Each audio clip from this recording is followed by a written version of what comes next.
যায় আসলে তারাই বোঝে যে কি তারা হারালো, কি তাদের সমস্যাগুলা হলো।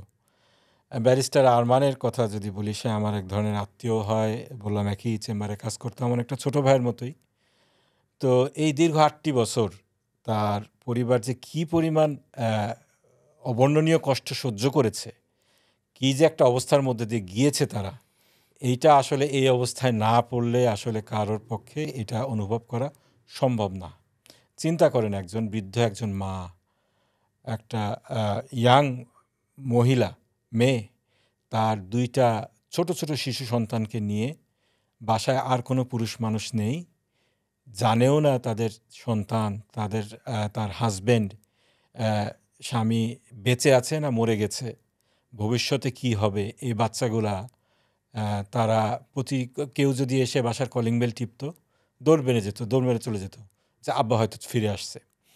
তো এবং যেইভাবে তাকে এই পুলিশ তো না, সাদা পোশাকের এই পেটোয়া বাহিনী, গুন্ডা বাহিনী, এবং এর মধ্যে একটা পার্শ্ববর্তী দেশের লোকজনও ছিল। সেটা বলছি, আমি আসছি সেখানে। তো যেভাবে টেনে হিঁচড়ে ফ্যামিলির লোকজনের সামনে থেকে তুলে নিয়ে গিয়েছিল। এইটা তো যে ধরনের ট্রমা, এটা কেউ এক্সপেরিয়েন্স না করলে এটা আসলে তার পক্ষে অনুভব করা সম্ভব না। এবং এই যে তুলে নিয়ে যাওয়া হলো, এরপরেও কিন্তু এই যে আপনার এই ইয়েটা ও হয়রানিটা, এটা কিন্তু থেমে যায় নাই। প্রতিনিয়ত একে তো তুলে নিয়ে গিয়েছে তাদের প্রিয়জনকে, তারপরে প্রতিনিয়ত তাদের বাসায় এসে এই করতো, প্রহসনের মতো একটা জিজ্ঞেস করতো, একটা হাস্য তামাশা আরকি, যে আপনারা আপনার ছেলেকে কোথায় লুকায় রাখছেন? আপনার স্বামীকে আপনি কোথায় লুকায় রাখছেন? এই ধরনের অত্যাচার, হয়রানি করতো। এবং যেটা বললাম, বাসায় কোনো পুরুষ মানুষ ছিল না, থাকতে পারে নাই অত্যাচারের কারণে।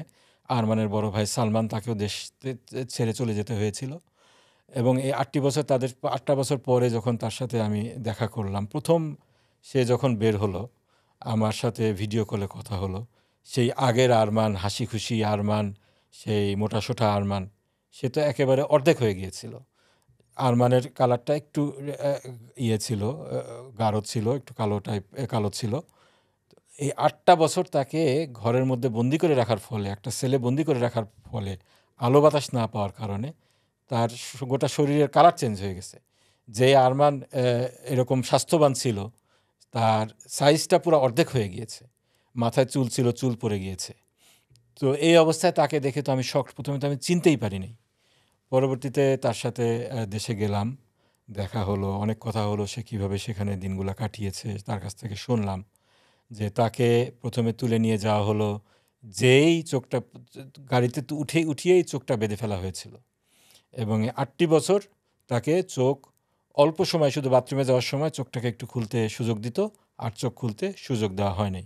যার কারণে তার চোখে, তার বয়স কত, ৪০ হইছে মনে হয় এখন। এই বয়সে তার ২ চোখেই ছানি পড়ে গিয়েছে এবং ছানির অপারেশন করতে হয়েছে। এবং পরবর্তীতে হাতে হ্যান্ডকাফ পরিয়ে রাখতো, সবসময় হ্যান্ডকাফ পরিয়ে রাখতো। এবং এই হ্যান্ডকাফ পরা অবস্থায় তাকে সব কিছু করতে হতো, ঘুমাতে হতো।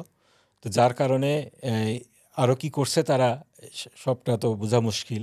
খাবার মধ্যে কোনো বিষ কি দিয়েছে কিনা, কিংবা অন্য কিছু করছে কিনা। তো একটা যেটা দেখলাম তার সমস্যা, এই ঘাড়ের ৩টা হাড় ক্ষয়ে গিয়েছে।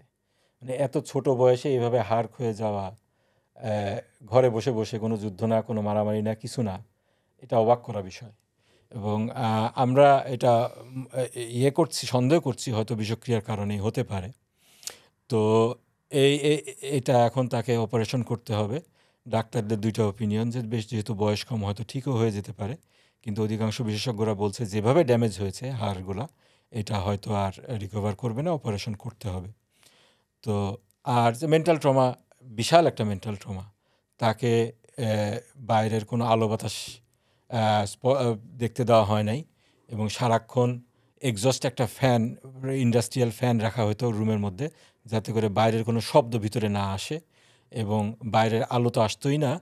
এবং আজানের সময় তারা মিউজিক ছেড়ে দিয়ে রাখতো, যাতে করে আজানটাও শুনতে না পারে। এবং সেখানে সে এই খাবার-টাবারে যে কষ্টগুলা দিত, এইগুলোর থেকে বাঁচার জন্য সে রেগুলার রোজা রাখত। এবং এইভাবে মানসিকভাবেও যেভাবে টর্চার করতো, আশেপাশের বিভিন্ন বন্দীদেরকে নিয়ে তাদের কে মারতো, এই মারের শব্দগুলা তাদের কানে আসতো। অত্যাচারের নির্যাতনের যে চিৎকার চেঁচামেচি এগুলা কানে আসতো। তো এই মানসিক টর্চারের এক পর্যায়ে আরমান ২ বার এই ভিতরেই ওই আয়নাঘরের ভিতরেই সে এটা ফিট হয়ে যায়, অজ্ঞান হয়ে গেছিল। এবং এরপরেও তাকে কিন্তু সেভাবে ট্রিটমেন্ট করা হয় নাই। তো এরকম অবস্থা ছিল তাদের।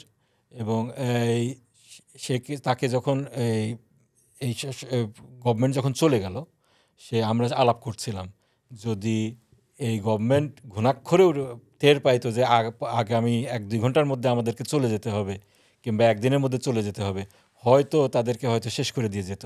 কিন্তু আল্লাহর রহমত, তারা এই কাজটা করতে সক্ষম হয় না, আল্লাহ হায়াত রেখেছিলেন। তারা দুজনেই ফিরে এসেছে।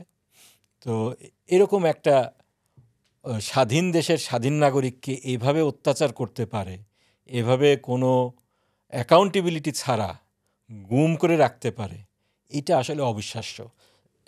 বাংলাদেশের আইন অনুযায়ী আপনি কাউকে ২৪ ঘন্টার বেশি আদালতে হাজির করা ছাড়া এভাবে আটকে রাখতে পারেন না। এটা আপনার বাংলাদেশের সংবিধান অনুযায়ী এটা বেআইনি, এটা হলো অসাংবিধানিক। এরকম হলে হাইকোর্টে রিট করার সুযোগ আছে, আমরা করেছিলাম।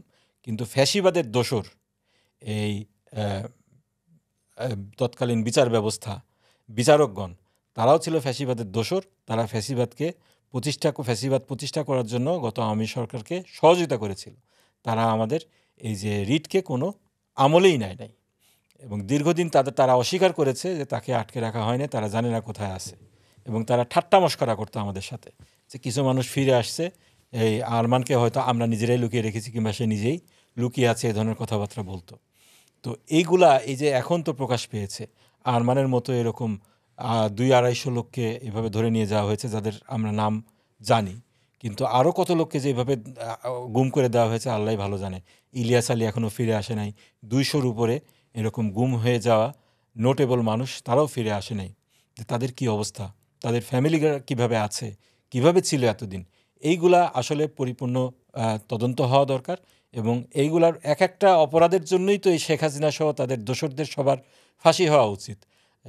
এই মানবতা বিরোধী ট্রাইব্যুনালের নতুন চিফ যে বলছেন, যেই পরিমাণ অভিযোগ, যেই পরিমাণ এভিডেন্স আছে, দলিল প্রমাণ আছে এদের মানবতা বিরোধী অপরাধের, এইগুলার যদি সত্যিকারের অর্থে বিচার হয় তাহলে শেখ হাসিনাকে ১৪ বার ফাঁসি দেওয়া যাবে। তো আমরা আশা করি যে বর্তমান সরকারের অঙ্গীকার, এই সমস্ত গত ফ্যাসিবাদী সরকারের সমস্ত অপকর্মের বিচার, তদন্ত হবে, অপকর্মগুলোর তদন্ত হবে এবং তাদের বিচার হবে। আমরা সেই বিচারের অপেক্ষায় আছি। অসংখ্য ধন্যবাদ ব্যারিস্টার মোমেন। আপনি বলছিলেন যে আরমানকে যখন তুলে নিয়ে যাওয়া হয় তখন পার্শ্ববর্তী দেশের উপস্থিতি, পার্শ্ববর্তী দেশের ফোর্সের যে উপস্থিতির কথা বলছিলেন, এই বিষয়টা আপনি যদি আমাদেরকে একটু খুলে বলতেন। না, আরমানের সাথে আমার কথা হয়েছে, সে আমাকে বলল যে যেখানে তাকে আটকে রাখা হয়েছিল ২টা জায়গায় তাকে নিয়ে যাওয়া। প্রথমে একটা জায়গায় নিয়ে গেল, তারপর আরেকটা জায়গায় রাখা হলো।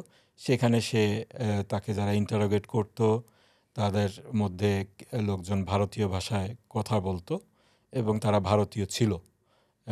তো এইটা অনেকের কাছ থেকেই এটা আমরা এভিডেন্স পেয়েছি যে এই সমস্ত সরকারের অপকর্মের সাথে ভারতীয় লোকজন যুক্ত ছিল। এখন তারা ভারত সরকারের রয়্যাল লোক নাকি অন্য কিছু, এইটা এই সরকারের দায়িত্ব খুঁজে বের করা। এবং এইগুলা আসলে আমাদের দেশের সার্বভৌমত্বের উপরে এটা হুমকি, হামলা।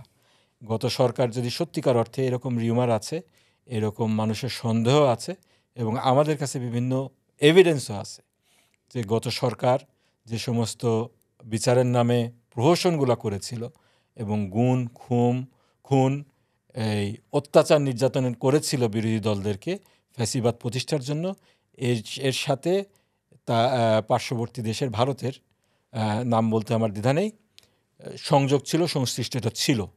এইগুলাকে আসলে সুষ্ঠু তদন্ত করা দরকার এবং এইটার ভিত্তিতে পরবর্তীতে আমাদের দেশের সাথে ভারতের সম্পর্ক কী হবে, এটা অনেকটাই নির্ভর করছে এইগুলো আসলে সুষ্ঠু তদন্তের উপরে এবং এগুলোর আউটকামের উপরে।